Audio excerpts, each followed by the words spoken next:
नमस्कार। पिछले कई वीडियो में हमने बात की कि एसिड रिफ्लक्स जीआरडी हाइटिस हर्निया के जो पेशेंट होते हैं इनमें अक्सर सिंपैथेटिक सिस्टम ओवर एक्टिव होती है। सिंपैथेटिक सिस्टम ओवर एक्टिव होने की वजह से पैरासिम्पैथेटिक नर्वस सिस्टम का काम, पैरासिम्पैथेटिक मतलब क्या है, वेगस नर्व का काम ठीक से नहीं होता और वेगस नर्व का पैरासिम्पैथेटिक नर्वस सिस्टम का काम होता है रेस्ट एंड डाइजेशन। ये ठीक से नहीं होने के कारण आपका डाइजेशन खराब होता है और वही से फिर एसिड रिफ्लक्स जीआरडी हाइटिस हर्निया की समस्या बनती है।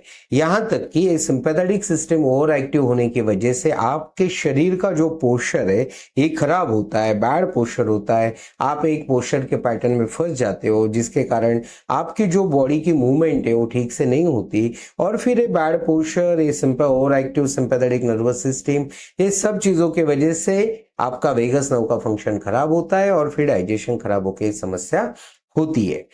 तो ये जो प्रॉब्लम्स है इसके लिए आप कौन सा मेडिसिन ले रहे हो? एक तो एलोपैथी की मेडिसिन ले रहे हो जिसको पीपीआई बोला जाता है, प्रोटॉन पंप इनहिबिटर्स बोला जाता है, या फिर कोई आयुर्वेदिक मेडिसिन ले रहे हैं। तो ये आयुर्वेदिक मेडिसिन और ये पीपीआई जो है, जो एलोपैथी की मेडिसिन से, इन दोनों का जो वर्किंग मैकेनिज्म है, काम करने की, शरीर में जाकर काम कैसे करता है, काम करने की जो पद्धत है, उसके बारे में आज हम डिस्कस करेंगे। और ये दोनों का आपके सिंपैथेटिक और पैरासिम्पैथेटिक नर्वस सिस्टम पर क्या इफेक्ट आता है, क्या दोनों दवाई से सिंपैथेटिक पैरासिम्पैथेटिक बैलेंस होती है, क्या दोनों दवाई से वेगस नर्व का फंक्शन इंप्रूव होता है, इसके बारे में डिटेल में बात करेंगे ताकि आपको समझ में आएगा कि आपको कौन सी दवाई लेना सही रहेगा, एक एलोपैथी सही रहेगा या आयुर्वेदिक सही रहेगा। सबसे पहले हम एलोपैथी मेडिसिन की बात करते हैं। देखो, एसिड रिफ्लक्स जीआरडी हाइटिस हर्निया के जो पेशेंट है इनमें ज्यादातर पीपीआई यूज होता है। पीपीआई का मतलब होता है कि कॉमन भाषा में आप बोल सकते हैं एसिडिटी के लिए जो दवाई दी है, रिफ्लक्स के लिए जो दवाई दी, जिसको प्रोटॉन पंप इनहिबिटर्स बोला जाता है। क्या बोला जाता है? Proton pump inhibitors. इसके नाम में सब कुछ पता चल जाता है। अगर आप ठीक से देखोगे तो ये जो प्रोटॉन पंप इनहिबिटर्स, अभी ये प्रोटॉन पंप क्या है कि आपके स्टमक में जो एसिड बनता है इसका जो मैकेनिज्म होता है, इसकी जो फाइनल स्टेप होती है वहां होता है प्रोटॉन पंप। ठीक है, मतलब ऐसे बोल सकते हैं कि ये जो है ये एसिड मतलब स्टमक के सेल्स को बताता है कि तुम एसिड प्रोडक्शन करो। ठीक है, प्रोटॉन पंप का काम होता है। अभी ये प्रोटॉन पंप इनहिबिटर्स, इनहिबिट का मतलब क्या है? रोकना। इनहिबिट का मतलब क्या है? रोकना। मतलब ये जो प्रोटॉन पंप इनहिबिटर से ये क्या करते हैं? प्रोटॉन पंप को रोक देते ताकि स्टमक में एसिड प्रोडक्शन ना हो। ठीक है, क्योंकि एलोपैथी ऐसे बिलीव करती है कि आपके स्टमक में जो एक्सेस एसिड प्रोडक्शन हो रहा है उस वजह से आपको तकलीफ हो रही है, इसलिए उसको रोकना जरूरी है, इसलिए पीपीआई यूज होता है। तो ये जो पीपीआई मेडिसिन से जो एसिड को दबा रही है, तो आपको क्या लगता है इनसे एसिड दब जाएगा? ये कुछ दिन दबता है, बाद में क्या होता है?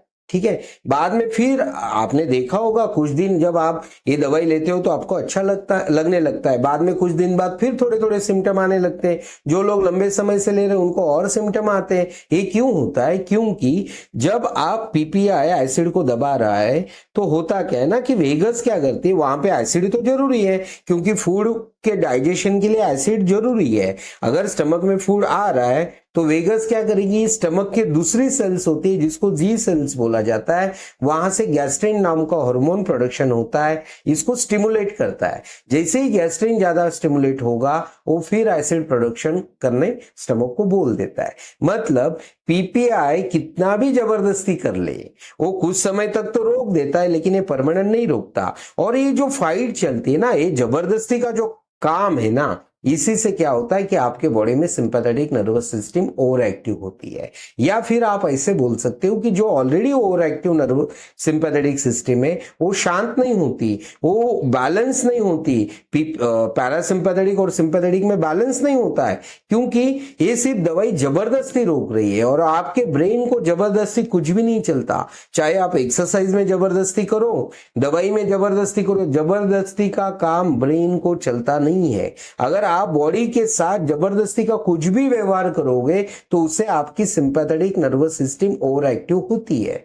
इसीलिए हम बोलते हैं कि आप और एक्सरसाइज मत करो, और हम ये भी बोलते हैं कि जब आप ब्रीदिंग टेक्निक्स करते हो तो आप स्ट्रेंथ मत यूज करो। हम ये क्यों बोलते हैं? आपको सिर्फ ब्रीदिंग करना है, इजीली करना है, कंफर्ट में करना है, अवेयरनेस के साथ करना है। ये क्यों बार बार बोलते हैं? क्योंकि जब आप ब्रीदिंग टेक्निक्स में भी अगर स्ट्रेंथ यूज करोगे तो कुछ लोगों का हुआ भी होगा कि आपके सिम्टम्स बढ़ सकते हैं।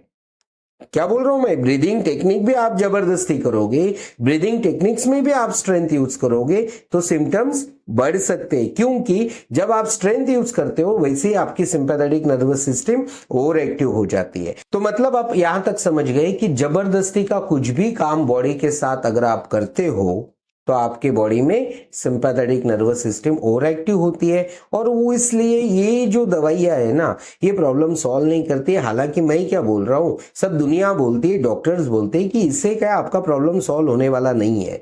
ठीक है, इससे सिर्फ प्रॉब्लम मतलब कुछ दिन तक ठीक रहेगा, या फिर आपको ज्यादा तकलीफ है तो उसमें थोड़ी राहत मिलेगी, ये सब हो सकता है, लेकिन ठीक नहीं हो सकता, क्योंकि ये सिंपैथेटिक और पैरासिम्पैथेटिक को बैलेंस नहीं कर रहा है। तो अभी हम बात करते हैं आयुर्वेदिक मेडिसिन की। ठीक है, आयुर्वेदिक मेडिसिन जो भी आप जीआरडी हाइटस हर्निया के ले रहे हो, पहली बात तो ये है कि कोई भी आयुर्वेदिक मेडिसिन एसिड को सप्रेस नहीं करता।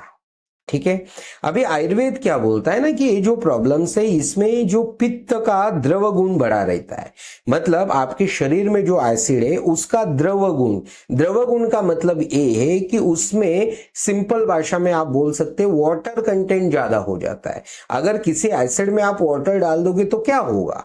एसिड डाइल्यूट हो जाएगा। एसिड डाइल्यूट होने का मतलब क्या है कि उसका भोजन पचाने की जो क्षमता है वो कम हो जाएगी, वो ज्यादा स्ट्रॉन्ग एसिडिक नहीं रहेगा, ऐसे आयुर्वेद बोलता है। ठीक है, आयुर्वेद के हिसाब से ये सब प्रॉब्लम पित्त का द्रवगुण बढ़ने के वजह से होते हैं, मतलब पित्त डाइल्यूट होने की वजह से, एसिड डाइल्यूट होने की वजह से होते हैं। तो हम जब आयुर्वेदिक दवाई इसके लिए लेते हैं तो वो आयुर्वेदिक दवाई क्या करती है कि एसिड को स्ट्रांग बनाती है, एसिड का जो डाइल्यूशन हुआ है उसको रोकती है और एसिड को स्ट्रांग एसिडिक बनाती है, ताकि वो जो एसिड है वो भोजन को अच्छे से पचाए। अगर भोजन अच्छे से पचेगा तो आपको ना एसिडिटी होगी, ना गैस बनेगा, ना ब्लोटिंग होगी, ना रिफ्लक्स होगा, ना कोई और तकलीफ हो ही नहीं सकती।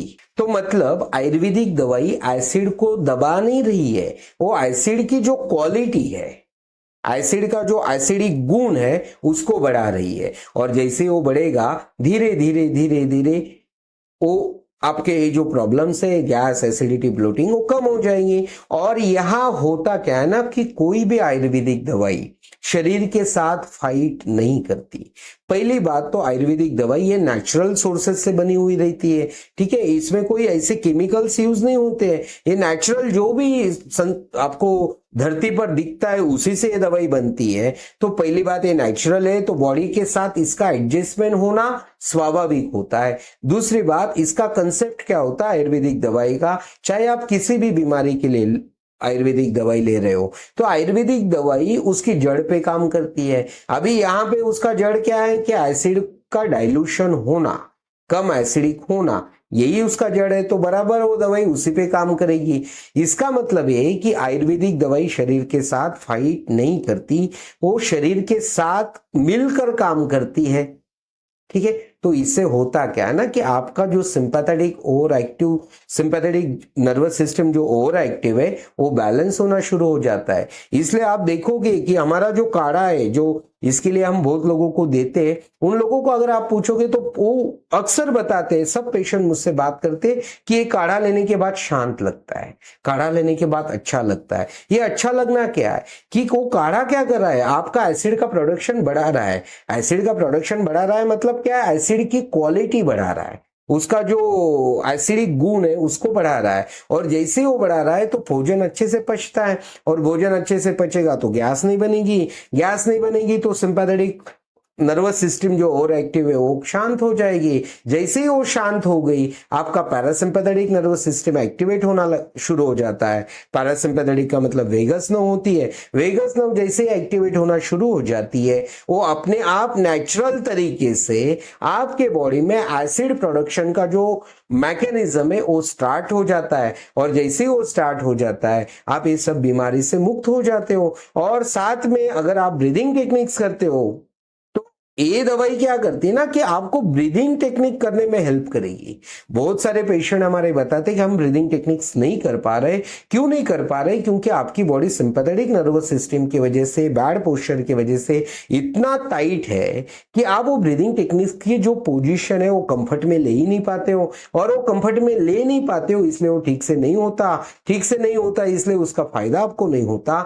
मतलब क्या है कि आपको आयुर्वेदिक दवाई लेने से आप ब्रीदिंग टेक्निक्स अच्छे से कर पाओगे, क्योंकि आयुर्वेदिक दवाई आपका पाचन सुधार कर आपका सिंपैथेटिक नर्वस सिस्टम जो ओवर एक्टिव है उसको शांत कर कर पैरासिम्पैथेटिक नर्वस सिस्टम को एक्टिवेट कर कर, वेगस नर्व का फंक्शन एक्टिवेट कर कर आपके शरीर में एसिड का जो प्रोडक्शन, अच्छा एसिड का प्रोडक्शन होना चाहिए, ये पूरा मैकेनिज्म जब नेचुरल तरीके से चालू हो जाता है, तब आप ब्रीदिंग टेक्निक्स भी अच्छे से कर पाते हो और आपको ये सब बीमारी से धीरे धीरे फायदा होना शुरू हो जाता है। तो मतलब ओवरऑल अगर आप समराइज करें तो आपको ये पता चलेगा कि एलोपैथी दवाई शरीर के अगेंस्ट फाइट करती है। शरीर के जो भी एसिड प्रोडक्शन का मैकेनिज्म है उसको जबरदस्ती रोकने की कोशिश करती है। हालांकि आयुर्वेदिक दवाई शरीर के साथ मिलजुल कर वो एसिड का जो मेन प्रॉब्लम है कि डाइल्यूशन,